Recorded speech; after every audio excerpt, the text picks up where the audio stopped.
নমস্কার, মমতাজ কিচেনে আপনাদের সবাইকে স্বাগত জানাই। এই সান্টা ক্লজটা মিনময়ী এঁকেছে, এত সুন্দর এঁকেছে, আমার তো খুবই ভালো লেগেছে। তাই ভাবলাম কালকে বড়দিনে কেকও বানালাম, তাই ছবিটাও দিয়ে দিলাম। ঘরে থাকা কম উপকরণ দিয়ে এত সুন্দর কেক বানানো হয়, আর কালকে বড়দিন তাই আমি আজকে কেক বানালাম, তাই আপনাদের সাথেও শেয়ার করছি। পুরো ভিডিওটি দেখার অনুরোধ রইল। কেকটা দেখতে এত লোভনীয় হয় আর খেতে সত্যিই দারুণ হয়। এখানে এক বাটি চিনি নিয়েছি আর এক বাটি দুধ দেব, আর হাফ বাটি তেল দিয়ে মিক্সিতে 2-3 মিনিট ভালো করে পেস্ট করে নেব। এই পেস্টটা যত ভালো হবে কেকটা কিন্তু ততটাই নরম হবে। এখানে পেস্টটি আমার হয়ে গেছে। এর মধ্যে এক বাটি ময়দা আর 1 প্যাকেট পাউডার দুধ দিচ্ছি। পাউডার দুধ দিলে কেকটা খেতে কিন্তু খুব সুন্দর হয়। আর এখানে 1 চামচ বেকিং পাউডার আর হাফ চামচ খাবার সোডা দিলাম, দিয়ে খুব ভালো করে মিশিয়ে নেব। বাটারটা কিন্তু এই একইভাবে ফেটিয়ে যেতে হবে, মানে দুদিকে করলে চলবে না। দেখুন কত সুন্দর হয়েছে, এইভাবে দেখে নিতে হবে বাটারটা হয়েছে কি না। বাটারটা খুব সুন্দর রেডি হয়ে গেছে। এখন আমি একটা বাটি নিয়েছি, বাটির মধ্যে তেল বুলিয়ে নেব। আর বাটি মাপে একটা কাগজও কেটে রেখেছি, কাগজটি দিয়ে আরও একটু তেল দেব, তেল দিয়ে খুব ভালো করে বুলিয়ে নেব।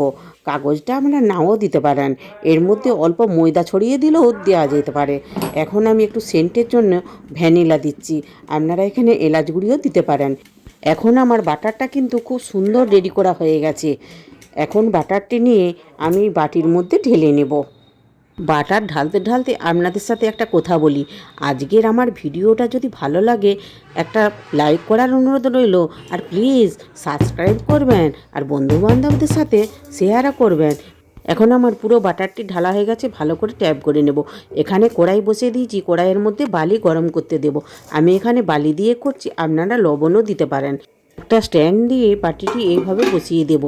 এইভাবে 15 মিনিট আমি রেখে দেব। তারপরে 15 মিনিট হওয়ার পর আমি কিশমিশ দিয়ে সাজিয়ে দেব। প্রথমেই কিশমিশ দিলে কিশমিশগুলির ভিতরে চলে যেতে পারে, আর এইভাবে যদি দেওয়া হয় কিশমিশটাও কিন্তু উপরে রয়ে যাবে আর দেখতেও খুব ভালো লাগবে। এখন আমি দেখুন কিশমিশ দিয়ে এইভাবে সাজিয়ে নিচ্ছি। আপনারা অন্য কিছু ড্রাই ফ্রুটও দিতে পারেন, আমি এখানে হাতের কাছে কিশমিশ ছিল তাই কিশমিশ দিয়েই সাজালাম। এইভাবে আবার ঢাকা দিয়ে 25 মিনিট রেখে দেব। দেখুন 25 মিনিট হয়ে গেছে, কেকটি আমার সম্পূর্ণ রেডি হয়ে গেছে। দেখুন হাত দিয়ে দেখিয়ে দিচ্ছি কত সুন্দর হয়েছে। এখন আমি একটা কাঠি নিয়েও দেখিয়ে দেব।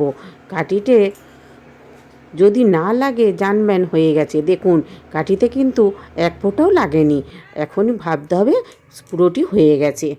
এখন আমার কেকটি কিন্তু সম্পূর্ণ হয়ে গেছে। একটু ঠান্ডা হওয়ার জন্য অপেক্ষা করব, ঠান্ডা হলে অন্য পাত্রে ঢেলে নেব। দেখুন কেকটা ঠান্ডা হতেই বাটি থেকে কত সুন্দর ছেড়ে আসছে। আপনারা দেখে অবশ্য নিশ্চয়ই বুঝতে পারছেন, তবু আমি একটা চাকু নিয়ে চারদিকটা একটু ভালো করে ছাড়িয়ে নেব।